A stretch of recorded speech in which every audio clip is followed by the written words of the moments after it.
भगवता नारायणेन स्वयं व्यासेन ग्रथितां पुराणमुनिना मध्ये महाभारतम् अद्वैतामृतवर्षिणीं भगवतीम् अष्टादशाध्यायिनीम् अम्ब त्वामनुसन्दधामि भगवद्गीते भवद्वेषिणीम् नमोऽस्तु ते व्यासविशालबुद्धे पुल्लारविन्दायतपत्रनेत्र येन त्वया भारततैलपूर्णः प्रज्वालितो ज्ञानमयप्रदीपः प्रपन्नपारिजाताय स्तोत्रवेत्रैकपाणये ज्ञानमुद्राय कृष्णाय गीतामृतदुहे नमः। सर्वोपनिषदो गावो दोग्धा गोपालनन्दनः पार्थो वत्सः सुधीर्भोक्ता दुग्धं गीतामृतं महत् वसुदेवसुतं देवं कंसचाणूरमर्दनं देवकी परमानन्दं कृष्णं वन्दे जगद्गुरुं यं ब्रह्मा वरुणेन्द्ररुद्रमरुतः स्तुन्वन्ति दिव्यैस्तवैः वेदैः साङ्गपदक्रमोपनिषदैः गायन्ति यं सामगाः ध्यानावस्थिततद्गतेन मनसा पश्यन्ति यं योगिनो यस्यान्तन्न विदुः सुरासुरगणाः देवाय तस्मै नमः।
Gurubhyo Namaha.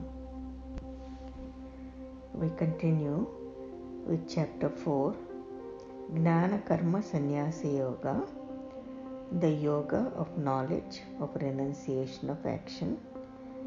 And here is the essence of the verse 18, translation and commentary by Maharshi Ji. Karmani akarmaya pasyet akarmani cha karmaya sabuddhiman manushyeshu sayukta krutsna karmakrut. Here is the English translation. He who in action sees inaction, and in inaction sees action, is wise among men. He is united. He has accomplished all action. I repeat again. He who in action sees inaction, and in inaction sees action, is wise among men. He is united. He has accomplished all action. Now let us go back to verse 17 where we left off. We will briefly touch it before we expand on verse 18. Action indeed should be understood. Wrong action should also be understood, and inaction should be understood as well. Unfathomable is the course of action. Let me repeat this again.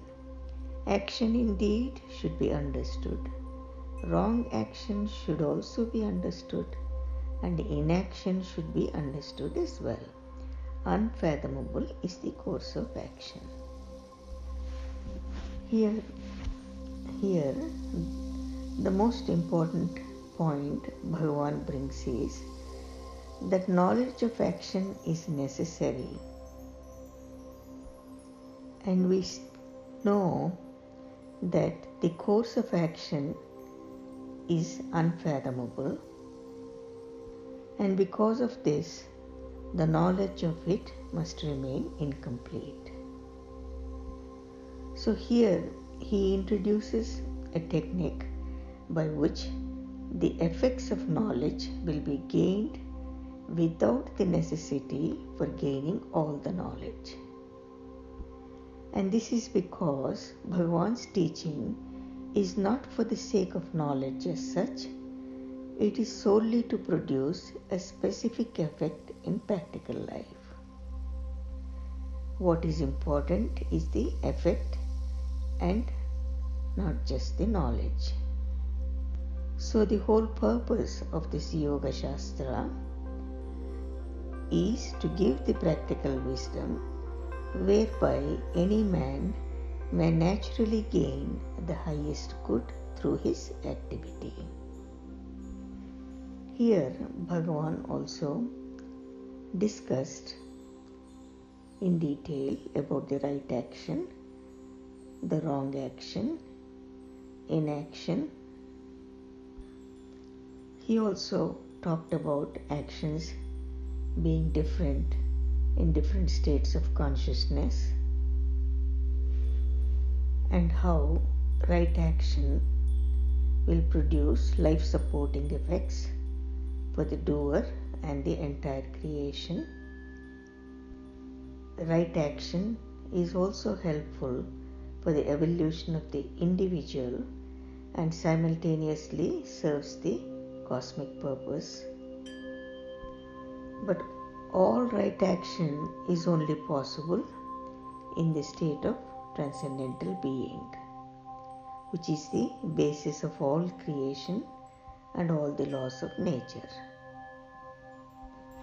We have also seen that in cosmic consciousness, one performs action as an individual, whereas in God consciousness, right action is spontaneous and it is automatically carried out as individuals. Life is set in the light of God.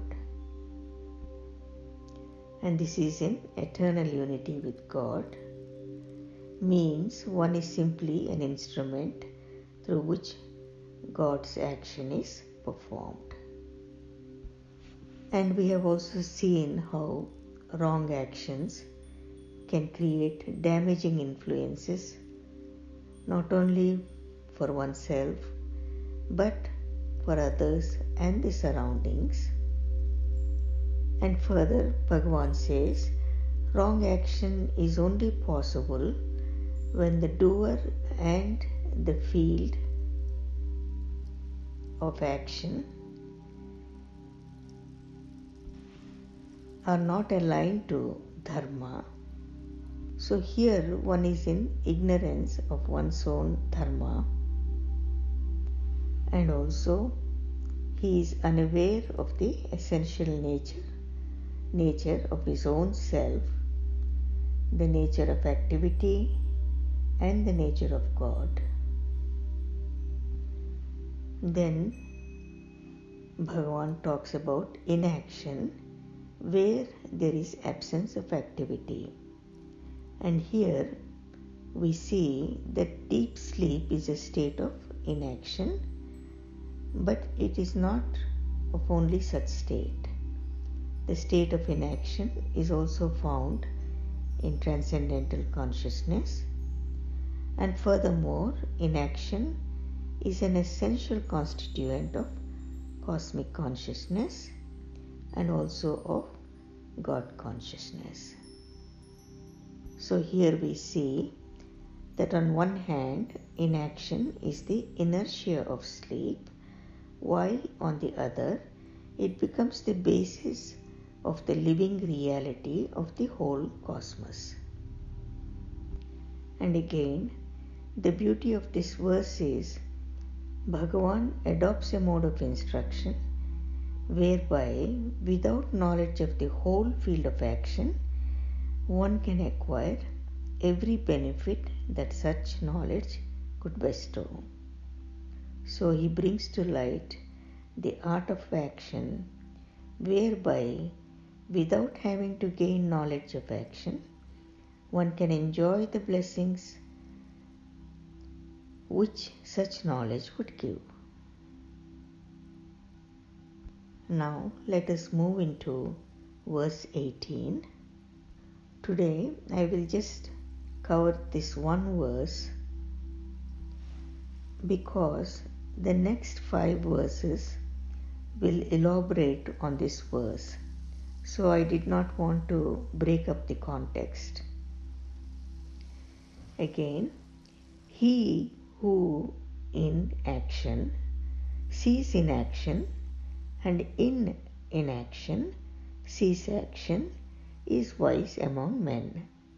He is united, he has accomplished all action. I repeat again, he who in action sees inaction and in inaction sees action is wise among men. He is united, he has accomplished all action. Here in this verse, there are 4 expressions and each containing distinct and independent ideas. The first is in action sees inaction. Again, in action sees inaction. The second is in inaction sees action. And the third is wise among men, he is united. And fourth is he has accomplished all action. Here, the sequence of expressions is highly important in order to convey that he who in action sees inaction and in inaction sees action is not insane. Bhagavan adds that such a man has better understanding than other people.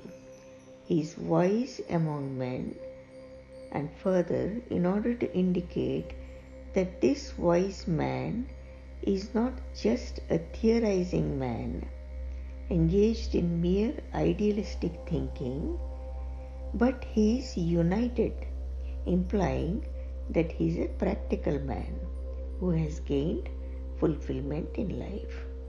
Now let's expand on these expressions.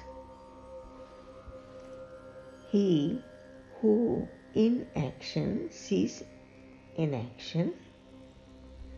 This means that while the mind is engaged with the senses and through them in the process of action, it is anchored to the silence of the inner being.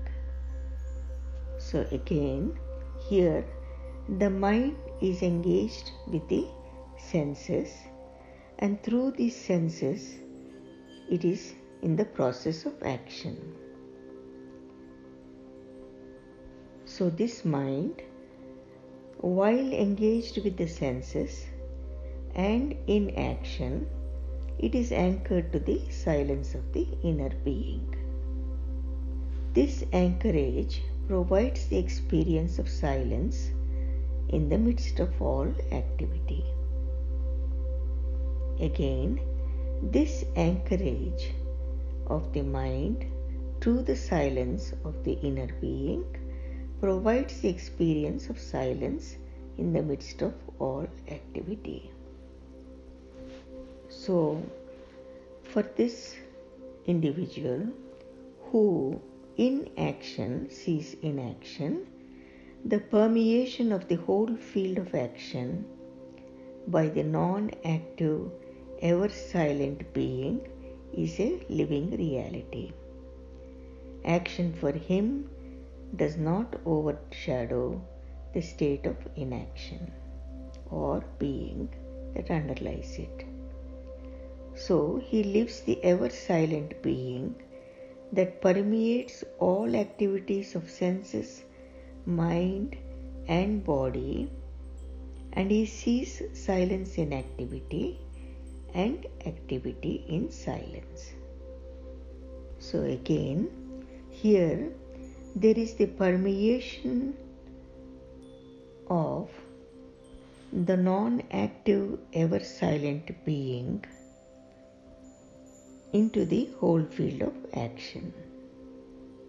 And because of this permeation of the being, then one's activity is not overshadowed.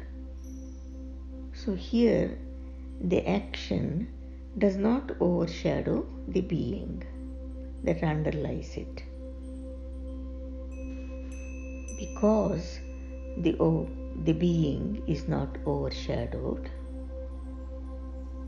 during all his activities of senses, mind and body, so naturally he sees silence in activity and activity in silence.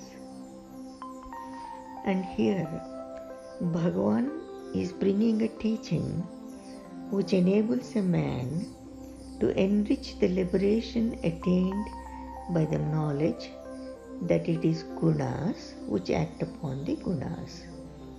So he is enriching this knowledge, this fact that it is the gunas which act upon the gunas. So here he connects the active world of the three gunas with the silence of being, and thus on the level of silence establishes the coexistence of the ephemeral and the eternal. And this confirms the ultimate teaching of the Upanishads, Purnamada Purnamidam, which means this manifested world of activity is full and that life of absolute being is full. Here Purna means full. The realization of this truth that Purnamada Purnamidam, that this manifested world of activity is full and that life of absolute being is full, comes in the state of cosmic consciousness, but the teaching of this verse extends even to God consciousness.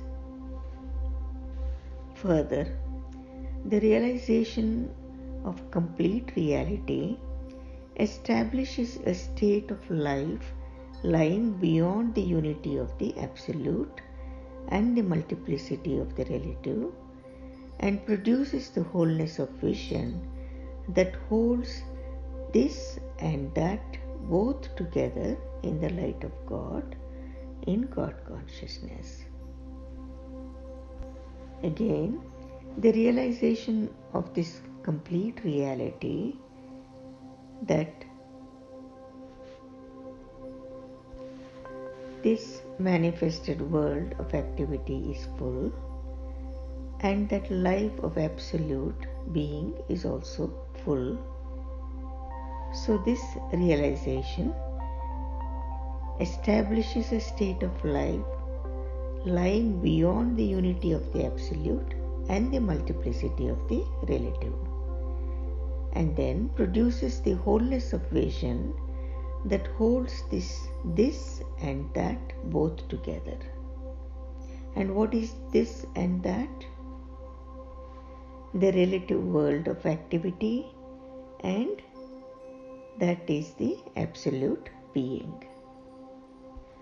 And this happens in the light of God, in God consciousness. And Bhagavan further says, one who has achieved it is wise among men.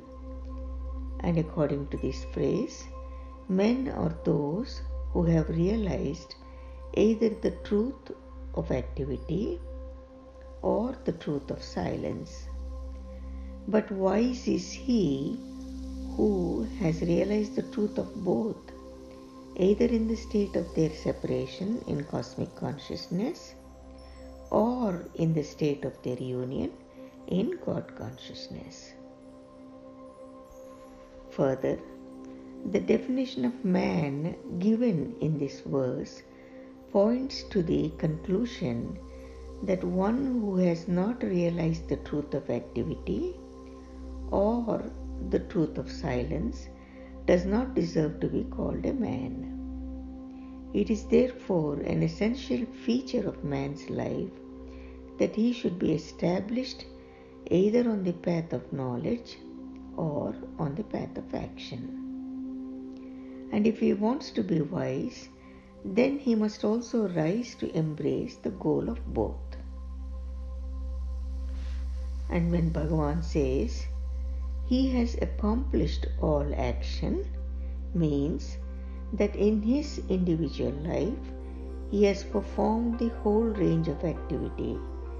And what is this whole range of activity? It is gross and subtle.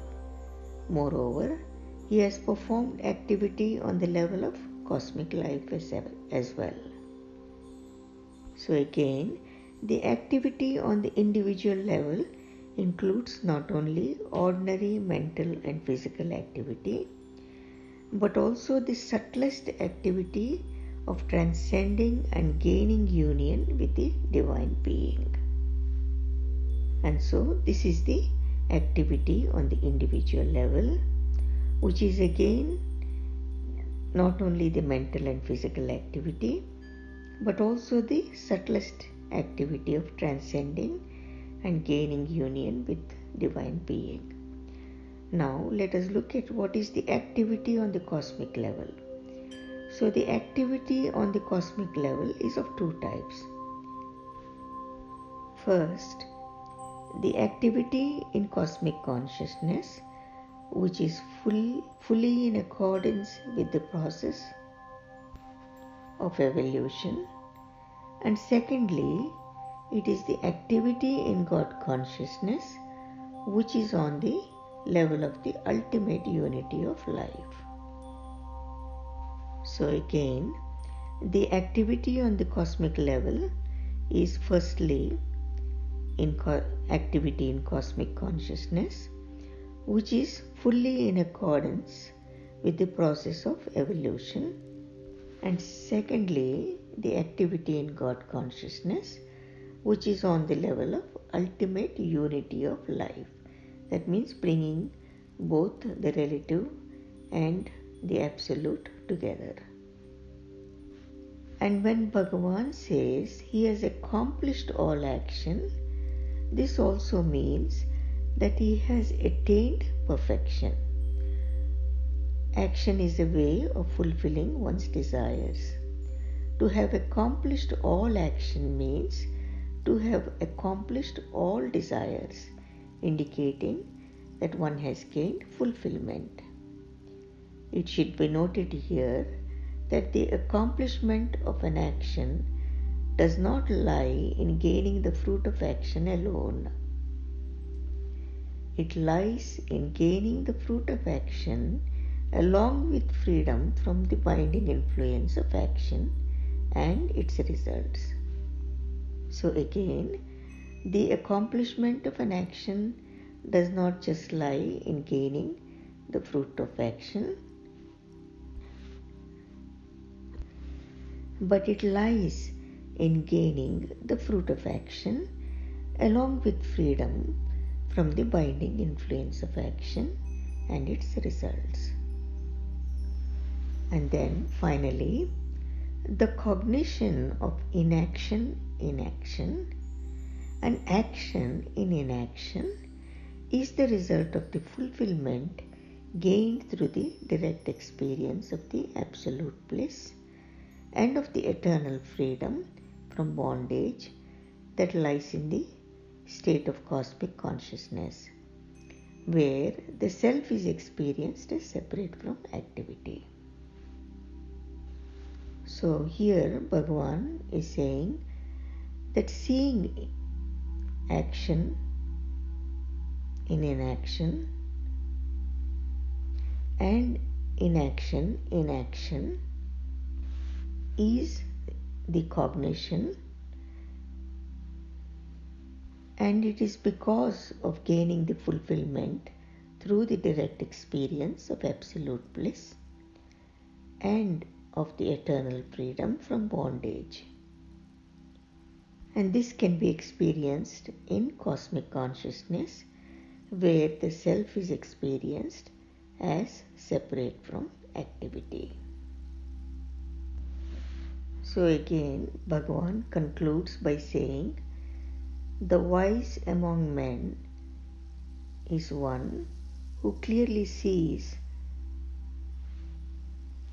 action in inaction and inaction sees action. Here, such a man is united, implying that he is a practical man who has gained fulfillment in life. Now, the four expressions, which are in action sees inaction, in inaction sees action, wise among men he is united, he has accomplished all action. These thoughts are developed successively in the next 5 verses. So I will end here. This is the essence of the verse number 18, chapter 4 of Bhagavad Gita, translation and commentary by Maharshi Ji. Jai Gurudev, Loka Samasta Sukhino Bhavantu.